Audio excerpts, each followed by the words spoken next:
हमने तो केवल 3 जगह मांगी अयोध्या के लिए। और देखिए, अयोध्या का उत्सव लोगों ने देखा तो नंदी बाबा ने भी कहा, भाई हम काहे इंतजार करें।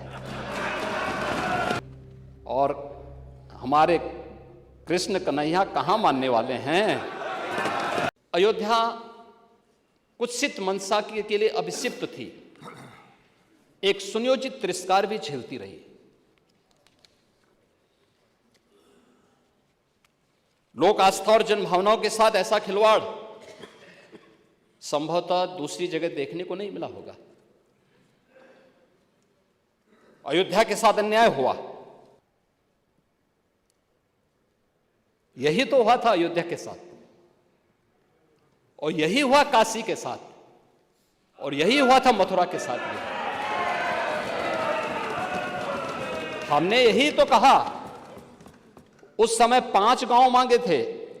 भाई भगवान कृष्ण ने तो पहले कहा, जब वो समझौता कराने के लिए गए थे, महाभारत का युद्ध टालने के लिए गए थे, कि भी देना हो तो आधा दो, लेकिन इसमें भी यदि बाधा है तो दे दो केवल 5 ग्राम।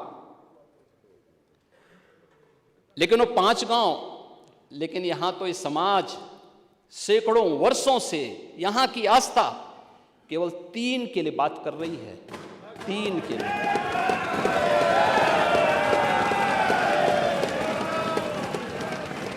वो 3 के लिए भी इसलिए वे विशिष्ट स्थल हैं,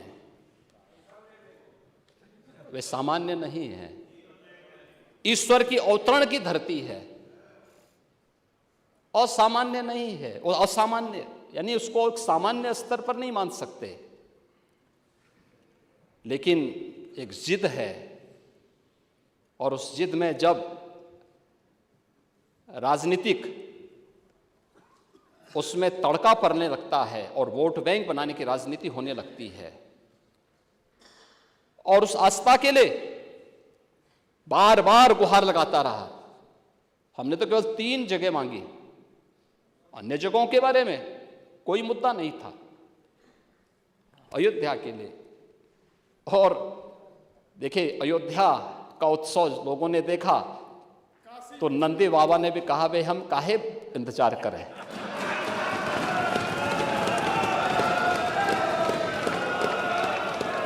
उन्होंने भी इंतजार किए बगैर रात्रि में बैरिकेड तोड़वा डाले। और हमारे कृष्ण कन्हैया कहाँ मानने वाले हैं। मैं एक बात जरूर कहना चाहूँगा, राज्यपाल जी ने अपनी भाषण में एक बात जरूर कही, और वह कही थी कि राम राज्य की अवधारणा को आज साकार होते हुए हम देख रहे हैं। और मैं फिर कहना चाहता हूँ, यह देश राम राज्य के अवधारणा को ही स्वीकार करेगा, समाजवाद को कभी स्वीकार नहीं करेगा। राम राज्य आर्थिक संपन्नता, विकासोन्मुख समाज और राजनीतिक अखंडता का निर्माण ही हम सब का उद्देश्य होना चाहिए, और हमें अपनी इस विरासत पर गौरव की अनुभूति भी होनी चाहिए। हमें याद रखना होगा कि अतीत की नींव पर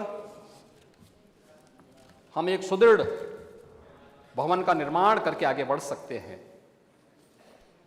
अतीत का बिछड़ा वर्तमान का त्रिशंकु होता है, इसलिए इस बात को ध्यान में रखना कि समाजवाद जो केवल एक मृग तृष्णा बन चुकी है, समाजवाद एक अस्वाभाविक, अप्राकृतिक, एक अमानवीय व्यवस्था बना के रख दी है आप लोगों ने। बहुरूपीय की तरह इसके अनेक ब्रांड हैं।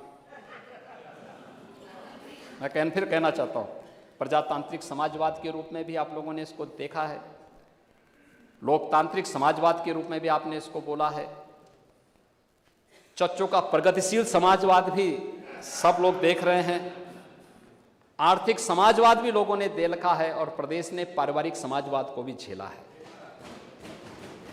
हमारा राम राज्य एक सार्वकालिक, सार्वभौमिक और सार्वदेशिक व्यवस्था, एक शाश्वत व्यवस्था है। बिना भेदभाव की योजनाओं का लाभ देना, सबका साथ, सबका विकास, सबका प्रयास और सबका विश्वास, यही राम राज्य की अवधारणा है। और 22 जनवरी का कार्यक्रम भी इसी बात की प्रेरणा हम सबको दे रहा था। और मैं आह्वान करूंगा कि हम सबको इसके लिए कार्य करना होगा, निरंतर प्रयास करना होगा। ऐसी ही और खबरों से हमेशा अपडेट रहने के लिए चैनल को सब्सक्राइब कर लीजिए और वीडियो पसंद आया हो तो लाइक और शेयर करना ना भूलें।